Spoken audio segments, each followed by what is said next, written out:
Bwana, moja ya taarifa kubwa kwa watumiaji wa usafiri wa baharini, hasa upande wa boti zile nazungumzia speedboat.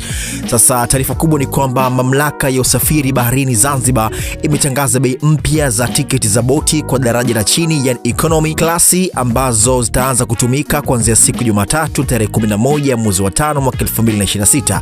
Sasa daraja la chini, yani economy, bei ya zamani ilikuwa ni shilingi 35,000 kwa mtu mzima, na bei mpya itakuwa ni shilingi 40,000, huku kwa watoto daraja la chini nusu bei ya tiketi itakuwa ni shilingi 20,000.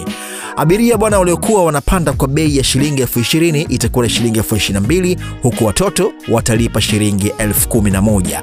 Katika taarifa hiyo bwana ya mamlaka imesema kwamba bei hizi mpya ni kwa ajili ya boti za abiria ziendazo kwa kasi pamoja na boti ya flying horse tu, na hazitahusisha meli za mizigo na abiria ziendazo taratibu, yani passenger cargo ships.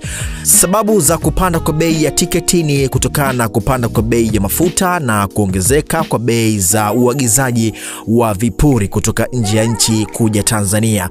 Mamlaka pia imewataka wamiliki wa vyombo kuzingatia bei hizi, na pia inawaomba wananchi kununua tiketi katika ofisi za kampuni au wakala wanaotambulika na kuacha kununua tiketi za ulanguzi. Pia mamlaka bwana imewaomba wananchi kutoa mashirikiano iwapo chombo chochote kitakwenda kinyume na bei elekezi zilizoidhinishwa na mamlaka. Hii hapa ni Coconut FM. Nini maoni yako kuhusiana na taarifa hii hapa? Dondosha chini hapo comment yako.